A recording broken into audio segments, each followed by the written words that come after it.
Assalamualaikum warahmatullahi wabarakatuh. Waalaikumsalam warahmatullahi wabarakatuh. Perkenalkan, nama saya Reksi Aksa Purnadikasono dari Universitas PGRI Semarang semester 5. Di sini saya akan mewawancarai Bapak tentang kurikulum Merdeka. Apakah Bapak berkenan? Ya, berkenan. Baik, sebelumnya bisa perkenalkan dulu nama Bapak siapa, sekolah tempat mengajar, dan pengalaman mengajar. Nama saya Rian Chandra. Mengajar di SMA Negeri 1 Limbangan. Pengalaman mengajar mulai dari 2014 itu mulai pertama mengajar di SMA 1 Limbangan mulai 2025. Baik, langsung ke pertanyaan yang pertama. Apa latar belakang pendidikan Anda? Saya S1 di Universitas Negeri Semarang, jurusan Pendidikan Jasmani, Kesehatan, dan Rekreasi. Bagaimana Anda mendefinisikan gaya pengajaran Anda? Gaya mengajar saya, mengajar berpusat pada peserta didik. Guru hanya sebagai fasilitator, tapi tetap mengutamakan kedisiplinan peserta didik. Baik, bagaimana Anda menciptakan lingkungan kelas yang mendukung pembelajaran? Ya, sebelum pembelajaran PJOK saya masuk kelas. Tata ruang kelas harus rapi dan bersih. Jika belum rapi, saya menyuruh peserta didik untuk membersihkan dulu agar pembelajaran merasa nyaman, dan juga menyiapkan sarana prasarana yang akan digunakan untuk pembelajaran. Seperti itu. Bagaimana Anda berkolaborasi dengan rekan guru dan staf sekolah? Kolaborasinya adalah berdiskusi mengenai bila mana ada kesulitan saat pembelajaran, saya selalu berdiskusi dengan rekan sejawat. Baik, bagaimana Anda menilai kemajuan siswa dalam kelas Anda? Menilai kemajuan kelas tidak hanya berupa nilai, tapi yang saya lihat adalah ketertarikan satu kelas itu untuk melakukan pembelajaran PJOK. Untuk masalah nilai, kemajuan saya nilai berdasarkan kemampuan siswa. Jika siswa itu tidak mencapai batas nilai, ya saya kasih pembelajaran tambahan, seperti itu. Apa tindakan Anda jika siswa mengalami kesulitan belajar? Jika ada siswa yang kesulitan belajar, kita cari tahu dulu kesulitannya apa. Jika sudah mengetahui kesulitannya apa, kita bantu dan mencari solusinya agar anak itu bisa melakukan pembelajaran yang sesuai dia inginkan. Selanjutnya, bagaimana Anda melibatkan siswa dalam proses penilaian dan pemantauan kemajuan mereka? Ya, untuk siswa biasanya saya kasih untuk menilai sesama teman. Jadi siswa satu menilai siswa yang satunya lagi, seperti itu. Baik, apakah Anda terlibat dalam kejadian ekstrakurikuler atau kegiatan di luar jam sekolah? Ya, saya menjadi 2 pembina ekstrakurikuler, bola voli dan bulu tangkis di SMA 1 Limbangan.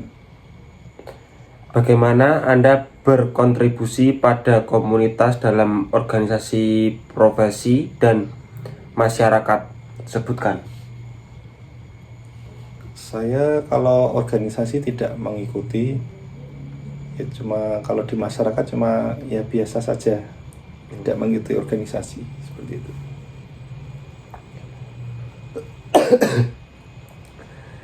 Bagaimana Anda mengintegrasikan teknologi dalam pengajaran Anda? Ya, teknologi itu sangat penting di dunia sekarang ini. Jadi dalam pembelajaran saya juga juga menggunakan teknologi yang sudah ada, contohnya menggunakan PPT. Terus tugas-tugas, contohnya anak saya saya suruh membuat tugas, selanjutnya saya suruh ngirim ke Drive. Itu merupakan salah satu bentuk tugas dari pemanfaatan teknologi. Baik, apakah Anda memiliki ide atau pembelajaran berbasis proyek yang telah Anda terapkan dalam kelas? Ya, salah satunya tugas itu adalah menggunakan teknologi, salah satunya aplikasi lari. Saya kasih tugas anak untuk lari menggunakan aplikasi jogging, salah satunya itu. Baik, lanjut ke pertanyaan berikutnya tentang pemahaman kurikulum merdeka. Apa pemahaman Anda tentang konsep kurikulum merdeka? Konsep kurikulum merdeka adalah pembelajaran yang berpusat pada peserta didik. Guru hanya sebagai fasilitator. Jadi tokoh utamanya adalah siswa. Guru hanya sebagai fasilitator aja. Bagaimana Anda menjelaskan karakteristik utama dari kurikulum merdeka kepada siswa? Ya, saya jelaskan bahwa guru hanya sebagai fasilitator, sedangkan peserta didik adalah tokoh utama dalam pembelajaran PJOK itu. Jadi anak-anak yang mempraktekkan, yang melakukan dalam pembelajaran. Baik, selanjutnya tentang penerapan prinsip-prinsip kurikulum merdeka dan pengajaran. Bagaimana Anda menerapkan fleksibilitas kurikulum untuk menyesuaikan kebutuhan dan minat siswa di kelas? Tentang fleksibilitas, ya saya kasih pilihan mengenai proyek-proyek atau tugas-tugas yang diinginkan siswa dan yang diminati siswa, mana yang diinginkan. Jadi siswa itu bisa memilih sesuai dengan minatnya. Seperti itu. Selanjutnya, bagaimana Anda memfasilitasi pembelajaran yang berpusat pada peserta didik? Ya, caranya dengan cara pertama kita beri pemahaman dulu tentang pembelajaran, ya, apa yang harus dilakukan siswa itu. Kita bisa memberi gambaran dulu, nanti siswanya baru mempraktekkan. Jika nanti seandainya ada kesulitan, seorang guru baru memberi bantuan. Baik, selanjutnya tentang penggunaan sumber belajar berbasis teknologi. Bagaimana Anda mengintegrasikan teknologi dalam proses pengajaran sesuai dengan prinsip kurikulum merdeka? Ya, teknologi yang memberikan tugas kepada siswa dalam bentuk teknologi, ya seperti tadi berupa pengiriman tugas melalui Google Drive salah satunya. Terus tadi ada tugas lagi, tugas menggunakan aplikasi jogging, salah satunya seperti itu yang saya terapkan. Baik, apa jenis sumber belajar digital atau platform pembelajaran yang sering Anda gunakan? Platformnya ya bermacam-macam, ada seperti Google Classroom, terus ada Canva juga, biasanya itu yang saya gunakan. Baik, pertanyaan yang berikutnya ini tentang penilaian formatif dan proses evaluasi. Bagaimana Anda melibatkan siswa dalam proses penilaian dan pemantauan kemajuan mereka? Saya setiap pembelajaran saya evaluasi, jika ada kekurangan besok siswa untuk mengulangi lagi dan membenarkan pembelajaran yang salah. Seperti itu. Baik, selanjutnya tentang kolaborasi antar guru dan pengembangan kolektif. Bagaimana Anda berkolaborasi dengan rekan guru dalam merancang dan melaksanakan kurikulum merdeka?